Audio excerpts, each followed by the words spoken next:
할렐루야, 성도 여러분 안녕하세요. 오늘은 사무엘상 4장 1절에서 11절 말씀으로 말씀 빼앗긴 인생의 7대 비애라는 제목으로 은혜 말씀을 나눠보도록 하겠습니다. 여러분, 말씀 빼앗긴 인생의 7대 비애가 무엇입니까? 첫째, 말씀 버리면 내 힘으로 살아야 한다는 겁니다. 사무엘의 말이 온 이스라엘에 전파되니라.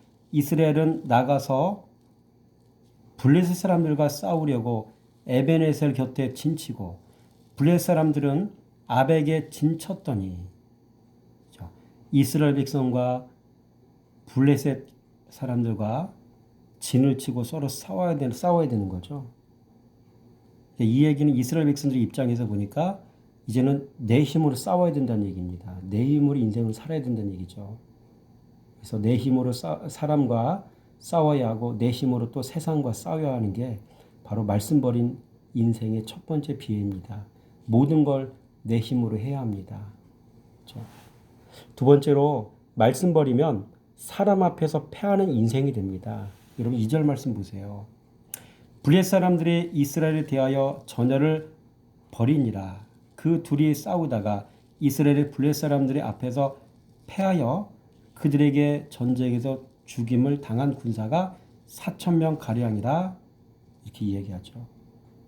이스라엘 백성들이 이스라엘이 블레셋 사람들 앞에서 패했다고 했잖아요. 이렇게. 이런 말씀 버리면 하나님이 도와주시지 않습니다. 말씀 버리면 하나님의 도움을 받을 수가 없습니다. 그래서 사람 앞에서 패할 수밖에 없는 것이죠. 셋째, 말씀 버리면 사람 앞에서 죽임당하는 인생이 된다라는 것을 알 수가 있습니다. 2절 말씀에 보니까 그들에게 전쟁에서 죽임을 당한 군사가 4,000명 가량이라. 그렇죠?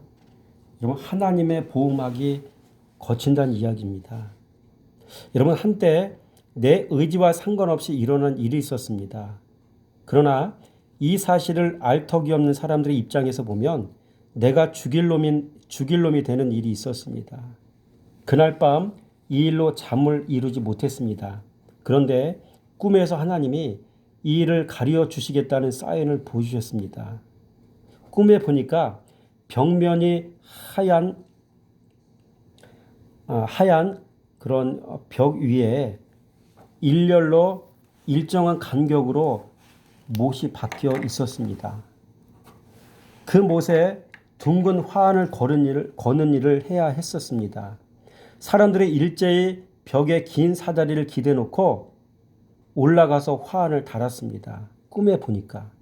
다 달고 내려와서 보니 내가 건 화환만 간격이 일정하지 않았습니다. 옆에 있는 화환과 일정한 간격이 아니었습니다. 그때 누군가 다가와서 사다리를 타고 올라가 내가 건 화환을 바르게 달아주었습니다. 그리고 전날 있었던 그 일은 모두에게 잊혀진 일이 있었습니다. 여러분 성도는 말씀 버리면 하나님의 보호막이 거칩니다. 그러나 성도는 말씀 버리면 좀 허물이 있고 연약함이 있어도 주님께서 가르쳐 주시고 도와주시고 그 어려움을 이겨나가게 하시더라고요. 네 번째로 말씀 버리면 여러분의 성도는 미궁에 빠진 인생이 됩니다. 여러분 3절 말씀 볼까요? 3절 말씀이 어디 있을까? 백성이 진영으로 돌아오매 이스라엘 장로들이 이르되 여호와께서 어찌하여 우리에게 오늘 블레 사람들 앞에 패하게 하셨는고 여호와의 언약궤를 실로에서 우리에게로 가져다가 우리 중에 있게 하여 그것으로 우리 원수들의 손에서 구원하게 하자 하니. 여러분 여기서 중요한 말이 뭐예요? 어찌하여 라고 있죠. 어찌하여. 그렇죠? 어찌하여. 이게 무슨 말입니까? 답 없는 인생이 된다는 얘기죠. 노답 인생이 된단 말입니다. 여러분 가만히 보면 우리 주변에는 노답 인생이 참 많습니다. 여러분 이런 청년을 만난 적이 있습니다. 아버지는 노름에 빠졌고 이 아들은 이런 자신의 아버지에 대해 원망과 분노가 가득하고 또 이 청년은 이런 불행한 인생에서 자신을 건져주지 못하는 사회에 큰 불만이 있었습니다. 안타깝게도 이 청년은 결혼했지만 얼마 전 처자식이 한날 교통사고로 운명을 달리했다고 합니다. 더 안타까운 건 이 청년에게 말씀을 전해주고 싶어도 말씀이 안 들어간다는 겁니다. 세상 소망 다 끊어졌어도 말씀 들어가면 사는데 말씀조차 안 들어갑니다. 참 답 없는 인생이더라고요. 여러분, 말씀 버리면 성도는 미궁에 빠져 인생이 답을 찾을 수가 없다고요. 다섯 번째로 말씀 버리면 쫓기는 인생이 됩니다. 여러분, 오늘 본문 말씀 10절 말씀 한번 같이 한번 읽어보겠습니다. 블레 사람들이 쳤더니 이스라엘이 패하여 각기 장막으로 도망하였고 살육이 심히 커서 이스라엘 보병에 엎드려진 자가 3만 명이었으며, 그렇죠? 도망하였고 장막으로 도망하였고, 그렇죠? 도망자가 되는 이런 말씀에 눈 뜨고 보면 깨닫게 되는 사실이 하나 있습니다. 말씀 버린 성도는 평생 쫓기는 인생으로 살아간다는 것입니다. 여러분, 말씀 버린 성도는 평생 물질에 쫓겨다니며 인생을 삽니다. 한평생 물질의 노예로 살다 가는 그런 인생들이 이런 부지기수로 많습니다.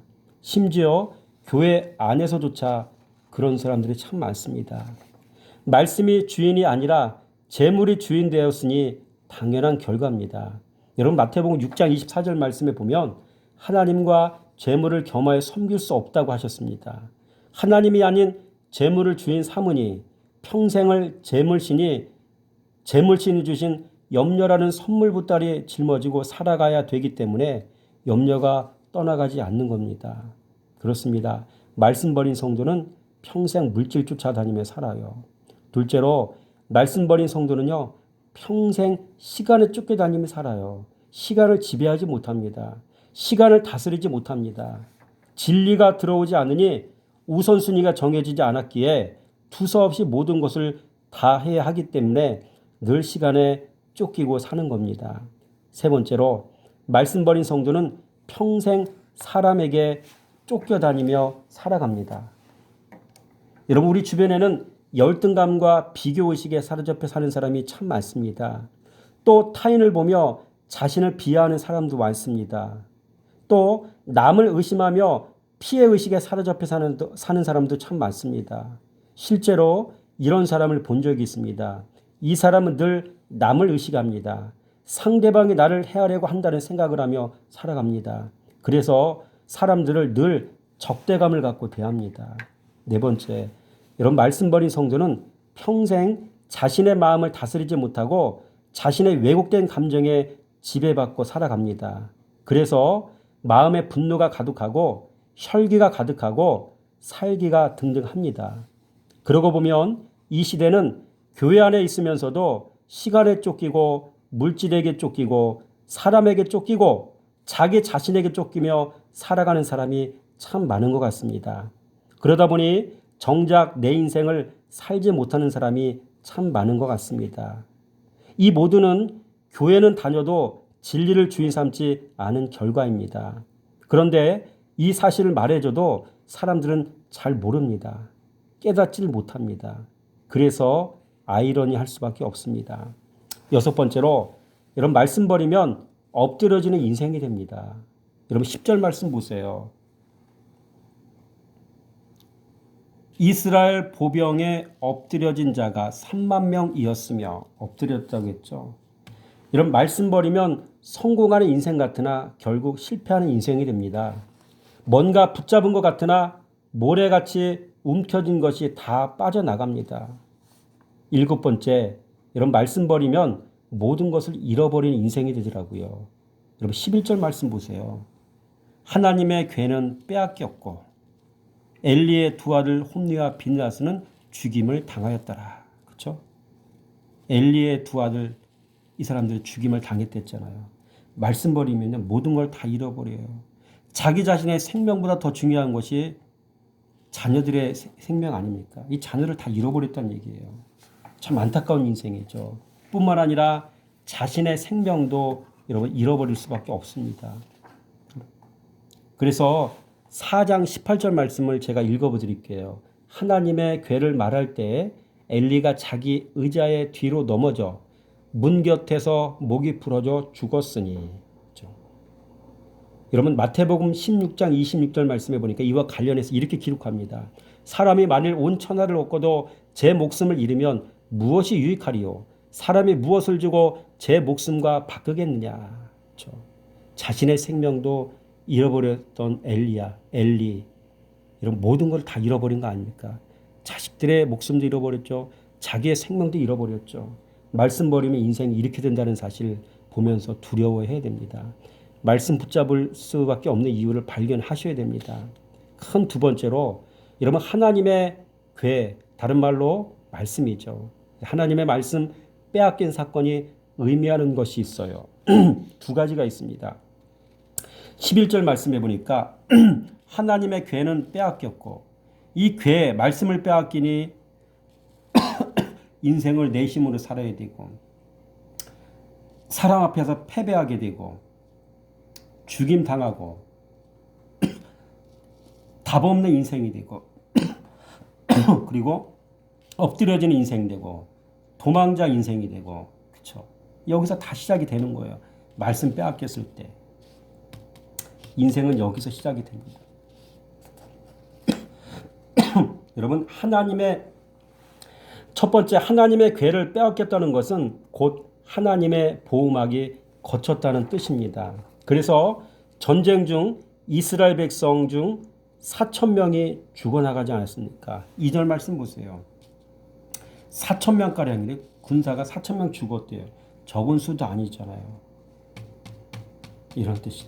말씀을 빼앗겼던 건요. 곧 하나님의 보호막이 거쳤다는 얘기예요. 우리가 막 속수무책으로 당하는 거죠. 이렇게. 두 번째로 여러분 계속되는 블레셋과의 전쟁을 통해 엎드려진 이스라엘 백성의 수가 또 3만 명이었어요. 10절 말씀 보세요. 3만 명이래요. 보호막 뚫린 거 확실하죠.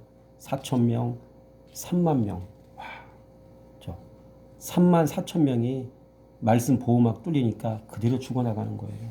좀 무섭습니다. 여러분 지도자가 말씀 버릴 때 이런 무서운 결과가 나타납니다. 교회 성도들이 기도해야 할 가장 중요한 기도 제목이 있습니다. 나를 지도하는 지도자가 말씀의 종이 되게 하옵소서 하고 기도하셔야 됩니다. 너무나 중요한 겁니다. 둘째로 하나님의 괴를 빼앗겼다는 것은 더 이상 그 지도자를 통해 하나님께서 일하시지 않으시겠다는 것입니다. 여러분 제사장 엘리를 통한 하나님의 말씀 통치는 끝났다는 뜻입니다. 하나님은 말씀 순종하지 않는 지도자와는 일하지 않으십니다. 하나님은 말씀 순종하지 않는 지도자에게는 말씀하지 않으시고요. 또 말씀 순종하지 않는 지도자와는 교제도 하지 않으셔요. 말씀 순종이 이렇게 중요한 겁니다. 말씀 순종해야 하나님과 교제할 수 있고요. 말씀 순종해야 하나님께서 말씀해 주시고요. 말씀 순종해야 하나님께서 교제까지 해주시는 거예요. 여러분 여호와께서 말씀하시는 자가 지도자입니다. 말씀과 교제해야 주님께서는 그 사람에게 지도자가 되어주셔서 말씀하시고 여러분 그를 통해 하나님의 일들을 이루어 가신다는 것이죠. 여러분 사무엘상 3장 21절 말씀 보니까 여호와께서 실로에서 다시 나타나시되 여호와께서 실로에서 여호와의 말씀으로 사무엘에게 자기를 나타내시니라. 그렇죠? 하나님이 말씀으로 자기를 나타내신 사람이 곧 하나님이 세우신 지도자입니다. 그 지도자가 바로 사무엘로 바뀌었다는 사실을 보면서 하나님께서 무엇을 통해서 일하시는지 우리는 눈치를 채셔야 됩니다. 정리합니다. 그러면 사람은 죄에게 관용을 베푸면 이렇게 됩니다. 첫째, 죄에게 관용을 베푸면 기쁨이 빼앗깁니다. 기쁨을 빼앗깁니다. 사무엘상 4장 13절 말씀에 그가 이를 때는 엘리가 길 옆 자기 의자에 앉아 기다리며 그의 마음이 하나님의 괴로 말미암아 떨즈음이라. 그 사람이 성읍에 들어오며 알림에 온 성읍이 부르짖는지라. 그렇죠? 기쁨을 잃어버린다는 얘기잖아요. 떨었다는 얘기, 기쁨 잃어버렸다는 얘기 아니에요. 둘째로 죄에게 관용을 베푸면 사람 앞에서 패배하는 인생이 됩니다. 2절 말씀 봤잖아요. 패하여. 셋째, 죄에게 관용을 베푸면 답 없는 인생이 됩니다. 3절 말씀에 어찌하여 답이 없잖아요. 넷째, 죄에게 관용을 베푸면 말씀을 또 빼앗겨요. 11절. 여호와의 괴를 또 빼앗겼잖아요. 그렇죠? 엘리 제사장이 먼저 죄와 타협했잖아요. 그렇죠? 죄에게 관용을 베풀었잖아요. 이런 일들이 벌어지는 거고요. 다섯 번째로 죄에게 관용을 베푸면 생명을 빼앗깁니다. 그래서 다윗은 죄에게 관용을 베풀다가 자신의 아들 압살롬과 암논의 생명을 잃었지 않습니까? 또 엘리는 죄에게 관용을 베풀다가 자신의 아들 홈리와 비느하스의 생명을 잃었습니다. 그게 바로 4장 11절 아닙니까? 두 아들이 죽었잖아요. 다윗은 죄에게 관용을 베풀다 자신의 백성 7만 명을 잃었어요. 사무엘하 24장 15절 얘기잖아요. 교만해서 인구조사하다가 그렇죠? 마음속에 일어난 죄를 관용했잖아요. 허용했잖아요. 7만 명 3일 만에 죽었단 말이에요. 또 엘리는 죄에게 관용을 베푸다가 자신의 백성 3만 명을 또 잃었잖아요. 3만 명이잖아요. 죄가 이렇게 무서운 거예요. 여섯 번째, 죄에게 관용을 베푸면 나라를 또 빼앗깁니다. 그래서 솔로몬은 죄에게 관용을 베풀다가 나라 빼앗겼습니다. 그래서 12개의 지파 중에서 여러분 10개의 지파를 잃어버렸잖아요. 그 잃어버린 지파가 12지파 중에서 10개의 지파이면서 여로보암이 그 나라를 치리하게 되어지는 일이었었잖아요. 그렇죠? 그 다음에 일곱 번째, 죄에게 관용을 베풀면 쫓기는 인생이 됩니다. 여러분 10절 말씀 보세요. 각계의 장막으로 도망하였고 숨었다고 했잖아요. 또 그렇죠? 그래서 이스라엘 백성은 도망하여 장막에 숨었고요. 더 중요한 건 죄에게 관용을 베푸면 성도는 마음에 있는 하나님 나라도 빼앗긴다는 사실이에요. 여러분 이렇게 죄에게 관용을 베푸면 성도는 모든 걸 다 빼앗길 수밖에 없습니다. 기쁨도 빼앗기고 말씀도 빼앗기고 생명도 빼앗기고 나라 빼앗기고 쫓기는 인생이 되고 여러분 이게 사람이 죄에게 관용을 베풀 때 나타나는 현상입니다. 여러분 말씀 버린 제사장 엘리처럼 죄에게 관용을 베푸시겠습니까? 아니면 말씀 사랑해서 죄를 끊어 버리시겠습니까? 오늘 이 시간에 여러분 들려진 말씀을 가만히 생각해 보면서 이 물음에 대해서 결단하고 답하는 저 여러분 모두가 되시기를 주님의 이름으로 축원함을 드립니다.